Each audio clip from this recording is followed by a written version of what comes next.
Bienvenue sur Investissement Locatif TV, la chaîne des investisseurs immobiliers. Je suis très heureux de vous accueillir pour cette nouvelle émission où on va parler avec mon invité financement et on va parler de ces 4 lettres HCSF. Elles font l'actualité. Aucun investisseur ne connaissait ces 4 lettres il y a plus d'1 an. Aujourd'hui, on ne parle que de ça. On regarde tout de suite en images. C'est parti.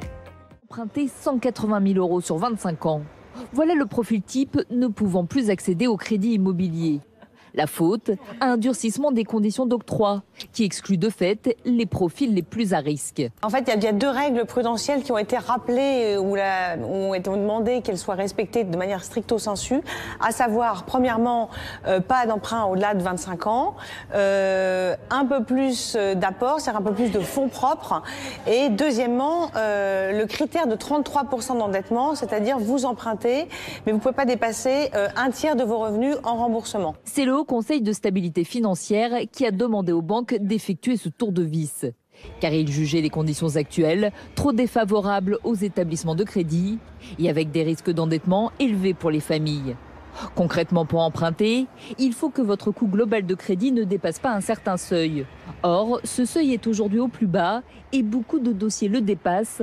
Impossible donc d'emprunter. Compte tenu du contexte de marge extrêmement faible sur le crédit immobilier pour les banques avec des taux d'intérêt historiquement faibles, quelque part, ça arrange un tout petit peu les banques de lever le pied sur le crédit immobilier, notamment pour ces crédits aux plus modestes qui leur rapportent plus grand-chose. Avec ces nouvelles règles, 100 000 à 130 000 ménages pourraient se retrouver exclus du crédit immobilier en 2020, c'est-à-dire 8 à 12% des nouveaux emprunteurs. Alors, je suis en plateau avec mon invité Frédéric André. Bonjour Frédéric, vous êtes courtier chez Paris Loan Broker et vous allez pouvoir nous expliquer alors ces 4 lettres HCSF. Il y a 1 an, aucun investisseur n'en parlait. Aujourd'hui, c'est dans la tête de tous les investisseurs immobiliers. Est-ce que vous pouvez nous expliquer ce que c'est ? Alors, merci pour cette question pétillante. C'est vrai que le HCSF a pris beaucoup d'ampleur ces derniers mois, ces dernières années, puisque depuis la fin 2019, ce Haut Conseil à la stabilité financière est intervenu à plusieurs reprises. Il est présidé, ce Haut Conseil, par le ministre de l'économie et des finances Bruno Le Maire. D'autres personnalités de la Banque de France et de la CPR sont également siègent à ce conseil. Et c'est une autorité qui a été créée en 2013, qui a pour vocation à être une sorte de macrostructure permettant d'observer les fondamentaux de l'économie française. D'accord. Elle a en fait sa mission, elle a en charge d'exercer la surveillance du système financier dans son ensemble, dans le but de préserver la stabilité et la capacité à assurer une contribution soutenable à la croissance économique française.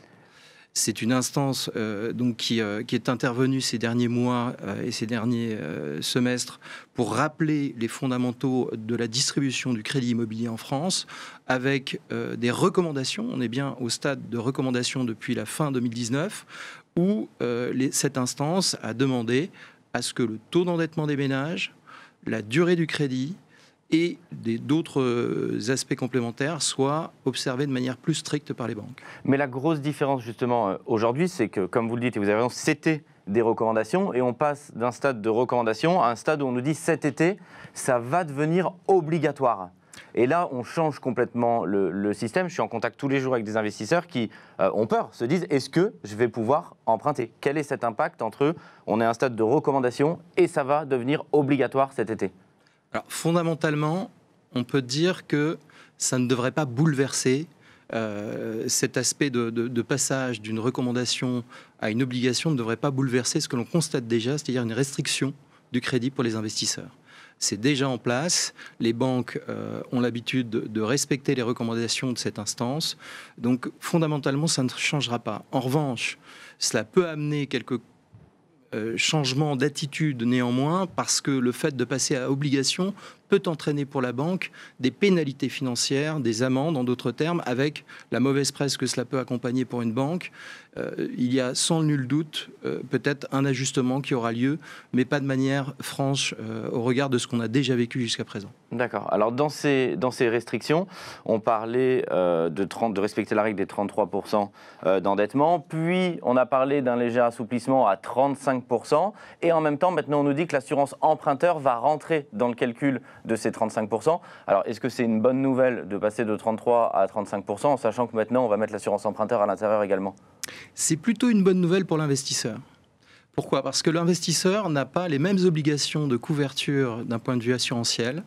On va le couvrir plutôt de manière stricte sur le décès et la perte totale et irréversible d'autonomie, alors que l'emprunteur en résidence principale, lui, aura d'autres champs de couverture à souscrire. Et donc, de ce point de vue-là, l'investisseur pourrait gagner quelques éléments complémentaires d'endettement possible dès lors que cette application se fait sur des profils qui ont la capacité à aller jusqu'à ce taux d'endettement-là. Par ailleurs, on peut aussi voir sur le multi-investisseur ou le primo-investisseur des règles d'adaptation sur ce taux d'endettement qui sont intégrées. C'est-à-dire que malgré le fait que vous soyez au-delà de ce taux d'endettement de 35%, il y a des possibilités pour les banques de s'adapter aux meilleurs profils qui ont un reste à vivre significatif et qui leur permettent en fait d'aller au-delà de ce fameux taux d'endettement. Mais ça rebondit et c'est bien, je voudrais qu'on en parle. On a quand même le sentiment, ceux qui me suivent le savent, je suis multi-investisseur, je discute toute l'année avec des directeurs d'agences bancaires. J'ai quand même le sentiment, et c'est positif, hein, et je les en remercie, que quand la banque veut, elle peut. Peu importe le taux d'endettement, quand elle a envie de suivre un client, soit comme vous le dites, par le potentiel du client, par son reste à vivre, par sa famille, quelquefois, qui peut être aussi domiciliée, par le fait qu'il joue le jeu, qu'il va peut-être domicilier ses enfants, que quand elle a envie, elle peut. Alors, est-ce que c'est la vérité ? Et est-ce que finalement, la banque, elle a toujours le pouvoir et finalement, le bon dossier passera toujours ? Elle reste souveraine dans ses décisions. C'est indéniable. Et effectivement, quand elle veut, elle se donne les moyens d'accompagner ses clients. Maintenant, je dirais qu'on va dire que la dominante du taux d'endettement a tout de même été très présent ces derniers mois. Et donc, on a moins d'exceptions que ce que l'on pouvait voir avant. Il y a aussi le phénomène d'appropriation de ces changements. On voit que dans des grands réseaux bancaires, la mécanique d'appréciation de ces changements-là prennent du temps. Ça peut prendre parfois plusieurs trimestres. Donc, on est maintenant dans une appropriation beaucoup plus forte qu'au départ où il y a eu un phénomène de peur qui est peut-être intervenu auprès des banquiers, de savoir à quelle sauce, quelque part, ils allaient être observés et mangés par cette instance qui est le Haut Conseil à la stabilité financière. Donc aujourd'hui, on peut dire que cette appropriation est meilleure et que les fondamentaux reviennent un peu plus. Néanmoins, il faut toujours quand même être très attentif à la manière dont le dossier est présenté pour pouvoir s'assurer que cette exception va vraiment être appliquée. Et je vais rentrer vraiment dans le concret pour ceux qui nous suivent. Et en plus, je l'ai appris récemment sur un de mes dossiers de financement. Quelqu'un qui achète un SCI, à partir du moment où la SCI est autonome, une SCI par exemple à l'IS, la banque ne va pas le prendre en compte dans l'endettement du client. Alors est-ce que, comme cet exemple très concret, il y a encore des portes de sortie ou quand on achète en société, que cette société va être autonome, alors je précise pour ceux qui nous regardent, c'est-à-dire que les loyers vont être supérieurs au remboursement, on peut encore emprunter ? Alors, c'est une question pertinente. Il est très difficile en fait de savoir comment ça peut être apprécié d'une banque à une autre. Pourquoi ? Parce que certaines banques vont tout simplement apprécier l'approche d'endettement d'une manière tout à fait transparente par rapport à l'emprunteur, qui est certes la SCI, quand bien même à l'IS. Derrière, l'emprunteur qui supporte vraiment les revenus, même s'il y a du revenu locatif, ça reste la caution. Et la caution, c'est la personne physique. Donc il y a certaines banques qui vont pouvoir qualifier ces structures comme étant quelque part une entreprise autonome, et puis d'autres qui vont basculer dans une approche totalement particulière au sens fondamental de la banque, au sens retail du terme. Et donc, il y a fort à penser que la majorité, malgré tout, sera qualifiée sous l'angle du HCSF et donc du taux d'endettement classique qui pourrait être apprécié. Encore une fois, ces éléments peuvent être différenciants d'une banque à une autre et elles ne sont pas toutes transparentes sur la façon dont elles apprécient ce risque-là. D'accord. Nous, on accompagne à la fois des investisseurs débutants, mais aussi des multi-investisseurs. Alors, est-ce qu'avec le HCSF, c'est la fin des multi-investisseurs? Est-ce qu'ils vont pouvoir continuer à investir successivement sur plusieurs opérations? Ils vont pouvoir continuer à investir. Il faut cependant peut-être approcher le cadencement de manière raisonnable pour ne pas, je dirais, éveiller une incertitude pour le banquier à se retrouver avec énormément d'opérations en très peu de temps. Il faut pouvoir absorber ces opérations sur plusieurs mois, parfois plusieurs trimestres, voire plusieurs semestres. Donc oui, elles sont prêtes à mettre en place des partenariats avec leurs clients pour les accompagner et leur donner les moyens de se construire un patrimoine. Il reste néanmoins que le Haut Conseil à la stabilité financière a donné aussi certains critères de volume de prêt par emprunteur en fonction des revenus. Et donc, il faut apprécier aussi la volumétrie de prêts réalisés par rapport à cet ensemble de revenus. Mais il y a véritablement des marges de manœuvre. Encore une fois, ça reste plus contraint qu'avant. Les meilleurs des cieux sont ceux qui sont privilégiés. Et justement, je voudrais qu'on puisse donner des conseils à ceux qui nous regardent. On va prendre le cas de figure de quelqu'un qui veut démarrer dans l'investissement immobilier, un jeune actif. Quels sont les 3 conseils que vous pourriez lui donner pour pouvoir réussir son financement et arriver à commencer à investir dans l'immobilier? Alors je dirais, c'est pas à vous que je vais l'apprendre, mais investissez bien placé, ça sera un élément fondamental comme toujours.